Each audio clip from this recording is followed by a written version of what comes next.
Hello friends, நம்ம எல்லாருமே நிறைய குக்கிங் டிப்ஸ் நம்ம கேள்விப்படுறோம். அந்த விதத்தில் இந்த வீடியோவில் நம்ம பார்க்க போகிற டிப்ஸ் ரொம்ப வித்தியாசமானது. ஆனால் உங்கள் எல்லாருக்கும் ரொம்ப ரொம்ப தேவையுள்ள டிப்ஸாக இருக்கும்னு நான் நம்புகிறேன்.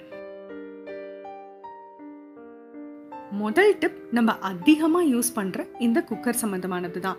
இப்போ இந்த அலுமினியம் குக்கர்ஸ் பார்த்தீங்கன்னா நிறைய நேரங்களில் நம்ம சமைச்சு முடிச்சதுக்கு அப்புறமேட்டும் கீழே இந்த மாதிரி லேசாக கிரேயாவோ பிளாக்காவோ ஆக்சிடைஸ் ஆகி இந்த கலர்ஸ் இருக்கும்.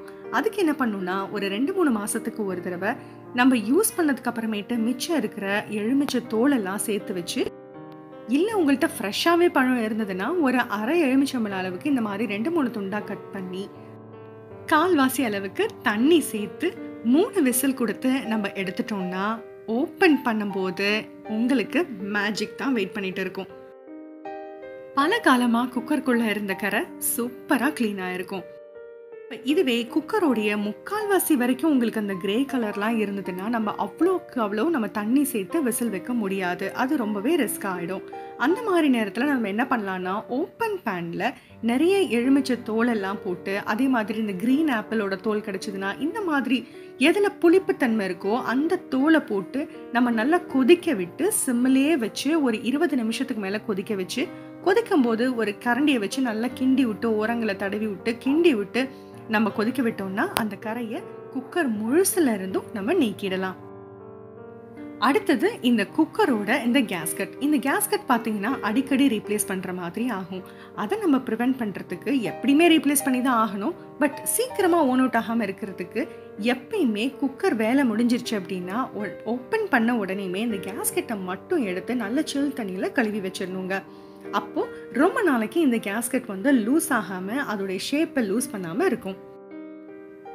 இப்போ இது பார்த்தீங்கன்னா தேங்காய் இந்த மாதிரி கட் பண்ணி ஸ்லிட் போட்டு ஒரு பாக்ஸில் நம்ம ஃப்ரிட்ஜில் ஸ்டோர் பண்ணி வச்சுக்கிட்டோம்னா தேங்காய் துருவி வச்சா கூட காஞ்சி போயிடும். இந்த மாதிரி வச்சோம் அப்படின்னா காஞ்சி போகிறத நம்ம தவிர்க்கலாம். அதே நேரத்தில் நம்ம ரெசிபீஸ்க்கு யூஸ் பண்ணும்போதும் இத்தனை பல்லுன்னு சொல்லிட்டு கரெக்டாக ஞாபகம் வச்சு பண்ணலாம். பட் இந்த மாதிரி ஃப்ரீசரில் இருந்து எடுத்து யூஸ் பண்ணுற தேங்காய்களை எந்த ஒரு ரெசிபியில் சேர்க்கறதுக்கு முன்னாடி ஒரு 10 to 15 நிமிஷம், அது சட்னியாக இருந்தாலும் கிரேவியாக இருந்தாலும் நல்ல தண்ணியில் ஊற வச்சுட்டு அதுக்கப்புறமேட்டு அரைச்சி பாருங்கள். ஃப்ரெஷ் தேங்காவோட எஃபெக்ட் கிடைக்கும். இப்போ நிறைய பேக்ஸ் பார்த்தீங்கன்னா இந்த மாதிரி மேலே ஜிப் பேக் மாதிரி வருது. அந்த கவர்ஸை தூக்கி போடாமல் நம்ம கேப்சிகமாக இருக்கட்டும் எலுமிச்சம்பழமாக இருக்கட்டும் ஸ்டோர் பண்ணுறதுக்கு ஃப்ரிட்ஜ் கவர்ஸாக யூஸ் பண்ணலாம். ஒரு 2 டிஷ்யூ பேப்பரை உள்ளே வச்சு இந்த கேப்சிகமையும் எலுமிச்சம்பழத்தையோ இதுக்குள்ளே வச்சு நம்ம ஸ்டோர் பண்ணோம் அப்படின்னா ரொம்ப நாளைக்கு அது ஃப்ரெஷ்ஷாக இருக்கும். நிறைய இடங்கள்ல இந்த மாதிரி கன்வென்ஷன் லெவனில் லைட் போட்டு வச்சு நம்ம மாவை புளிக்க வைக்கிறோம். அந்த மாதிரி நேரத்தில் பிளாஸ்டிக் பாக்ஸஸ் யூஸ் பண்ணாமல் இந்த மாதிரி எவர் சில்வரில் பெரிய கிண்ணத்தில் கீழே ஒரு தட்டு வச்சு நம்ம மாவை புளிக்க வச்சிடலாம். தட்டு ஏன் வைக்கிறோன்னா, மாவு புளிச்சு நமக்கு சிந்துதுன்னா கூட தட்டில் சேர்த்துக்கலாம். ப்ளஸ் நம்மளுடைய மாவு ஒரு பிளாஸ்டிக் கண்டெய்னரில் ரொம்ப நேரமாக இந்த அனலில் இந்த லைட்டுக்கு எக்ஸ்போஸ் ஆகாமல் இருக்கும். மாவு நல்லா அடுத்த நாள் காலையில் புளிச்சு இந்த மாதிரி நல்லா பொங்கி வந்ததுக்கு அப்புறமேட்டு நம்ம பிளாஸ்டிக் கண்டெய்னர்ஸ் ஏர்டைட் கண்டெய்னர்ஸில் ட்ரான்ஸ்ஃபர் பண்ணி ஃப்ரிட்ஜில் வச்சிடலாம். அடுத்து ரொம்ப ரொம்ப முக்கியமாக நம்ம எல்லாருமே தெரிஞ்சுக்க வேண்டியது வெங்காயம். சமையலுக்கு நீங்கள் தக்காளி, பூண்டு, இஞ்சி இது எல்லாமே அரிஞ்சு ரெடி பண்ணிக்கலாங்க. பட் ஆனால் வெங்காயத்தை ஓப்பனில் ரொம்ப நேரமாக அரிஞ்சு நம்ம வைக்கக்கூடாது. நீங்கள் கேள்விப்பட்டிருப்பீங்க, வீட்டில் இந்த வைரல் இன்ஃபெக்ஷன்லாம் இருக்கும்போது நம்ம வெங்காயத்தை கட் பண்ணி ஒரு ஓரத்தில் வச்சா அந்த காற்றுல இருக்கிற அசுத்தங்கள் இந்த வெங்காயம் இழுத்துரும், அப்புறம் அந்த வெங்காயத்தை தூக்கி போடணும்னு சொல்லிட்டு. அதே எஃபெக்ட் தான் வெங்காயத்தை கட் பண்ணி வைக்கும்போது அந்த காற்றுல இருக்கிற கிருமிகளையும் அசுத்தங்களையும் இந்த வெங்காயம் இழுத்துருச்சு அப்படின்னா அது நம்ம சமையல்லையும் சேர்ந்துடும். அதனால தான் நம்ம ரெசிபீஸில் எப்பயுமே பார்த்தீங்கன்னா அளவுக்கு காட்டும் போது கூட வெங்காயம் முழுசாக தான் இருக்கும். அதை ஆட் பண்ணும்போது மட்டும்தான் கட் பண்ணி சேர்க்கறது. இந்த ரீசனால தான் நிறைய பேருக்கு வெளிக்கடைகளில் சாப்பிடும்போது ஒத்துக்கிறது இல்லை. அதே நேரத்தில் வீட்டில் சமைக்கிறது என்றைக்குமே பெஸ்ட்டும் சேஃபும் கூட. இப்போ அடுத்தது இந்த ட்ரிக்கு நிறைய பேர் ஃபாலோ பண்ணிட்டு இருப்பீங்கன்னு நினைக்கிறேன். இருந்தாலும் நான் ஷேர் பண்ணுறேன். இப்போ எலுமிச்சை சாதம் நம்ம செய்யணும்னா எலுமிச்சை சாறை பிழிஞ்சு எடுத்துக்கிட்டு பச்சை மிளகாய், அதுக்கப்புறமேட்டு பெருங்காயத்தூள், அப்புறம் அதுக்கு தேவையான உப்பு, மஞ்சள் தூள், துளி தண்ணி எல்லாத்தையும் சேர்த்து இந்த மாதிரி கலக்கி ரெடி பண்ணி வச்சிடலாம். பேனில் கடுகு, உளுந்தம்பருப்பு, வரமிளகா, கடலைப்பருப்பு இதை மட்டும் லேசாக தாளிச்சிட்டு இந்த மிக்சரை டைரெக்டாக கொட்டி ஒரே ஒரு கொதி வந்ததுக்கு அப்புறமேட்டு ஆஃப் பண்ணி நம்ம ஈஸியாக எலுமிச்சை சாதம் ரெடி பண்ணிடலாம். இது வந்து பயங்கர டைம் சேவிங்கா இருக்குங்க. காலையில லஞ்ச் பாக்ஸ் பேக் பண்ணும்போது கண்டிப்பா மறந்துடாதீங்க.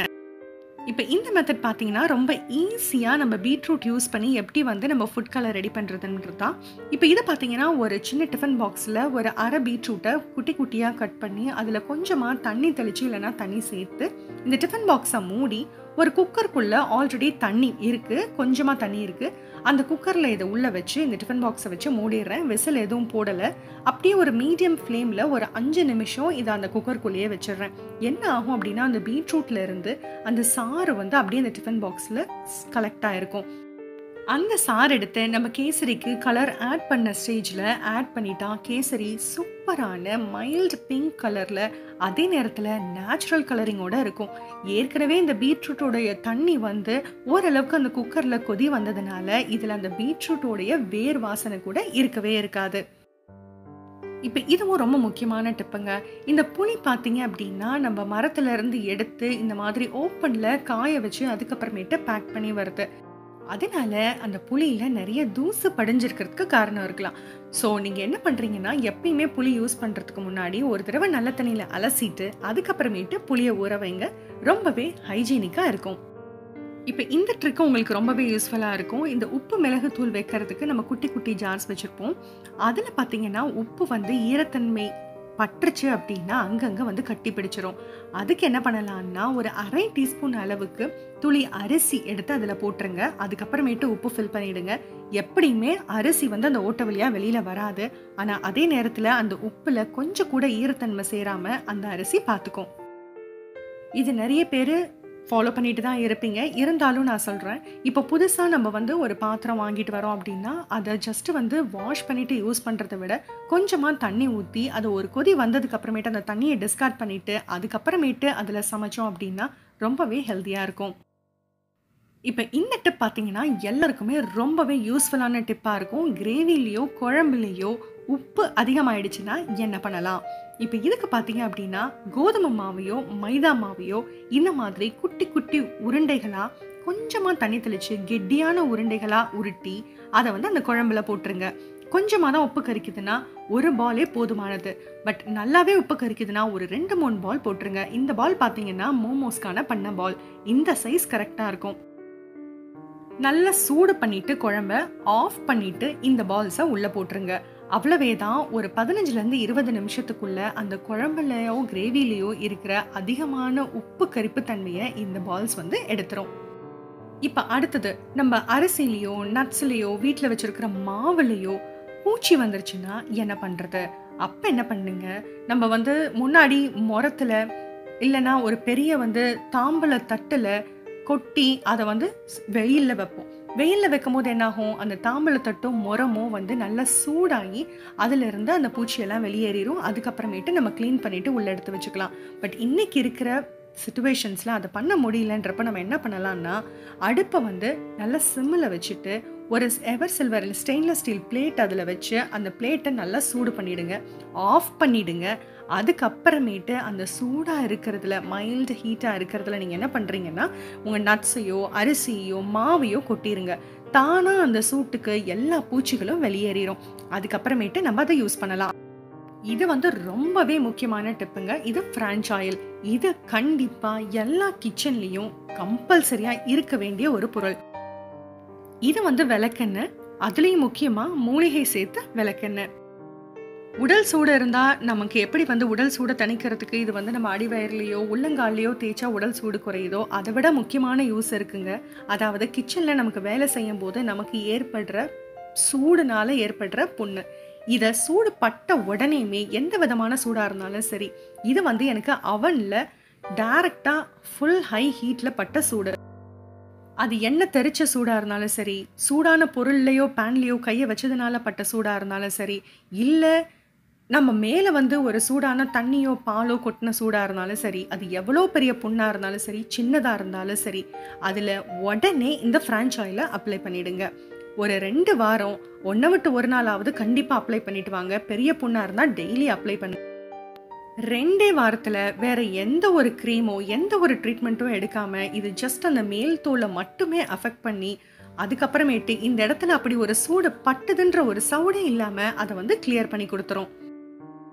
ஆனால் ஒன்றே ஒன்றுங்க, அந்த சூடு பட்ட உடனேயுமே இதை அப்ளை பண்ணிடணும். எவ்வளோ பெரிய எண்ணெய் தெறிச்சு பால் கொட்டி எவ்வளோ ஸ்கின்னை வந்து அஃபெக்ட் பண்ணியிருந்தா கூட அந்த ஸ்கின்னை கொப்பளிக்கவே விடாமல் ரொம்பவே ஈஸியாக, அதே சமயத்தில் ரொம்ப பக்காவாக ஸ்காரே இல்லாமல் இது வந்து க்யூர் பண்ணி கொடுத்துருக்கு. அதுக்கு நான் வந்து பர்சனலாக நிறைய எக்ஸ்பீரியன்ஸ் பண்ணியிருக்கேன், அதனால தான் உங்களுக்கு ஷேர் பண்ணுறேன். இந்த லாஸ்ட் டிப் பார்த்தீங்கன்னா ரொம்ப ரொம்ப ரொம்ப முக்கியமான டிப்புங்க. நம்ம சமைக்கும் போது இருக்கிற அந்த பேஷன், அந்த லவ், அந்த பாசிட்டிவ் வைப்ரேஷன் பார்த்தீங்க அப்படின்னா அது சாப்பிட்றவங்களுக்கும் சரி, நம்மளுடைய லைஃப்லேயும் சரி, எப்பயுமே அது கண்டினியூ ஆகிட்டே இருக்கும். ஸோ கண்டிப்பாக வந்து சமைக்கும் போது ஃபுல்லாக எனர்ஜியாக நல்ல பாசிட்டிவ் வைப்ரேஷனோட சமைங்க. அதோடைய எஃபெக்ட்ஸ் வந்து ரொம்ப ஜாஸ்தி இருக்கும், அது நீங்கள் கண்டிப்பாக ஃபீல் பண்ணுவீங்க. இது வந்து நான் என் ஃப்ரிட்ஜில் ஒட்டி வச்சிருக்கிற ஒரு வசனம். ஸோ எந்த ஒரு நேரத்துலையும் கொஞ்சம் மூடு டவுனாக இருந்தால் கூட இது வந்து அப்படியே அந்த நேரத்தை வந்து பாசிட்டிவாக மாற்றி கொடுத்துரும். இந்த டிப்ஸ் எல்லாமே உங்களுக்கு ரொம்ப யூஸ்ஃபுல்லாக இருந்திருக்கும்னு நினைக்கிறேன். கண்டிப்பாக லைக் பண்ணுங்கள், சப்ஸ்கிரைப் பண்ணுங்கள், ஷேர் பண்ணுங்கள். தேங்க்யூ.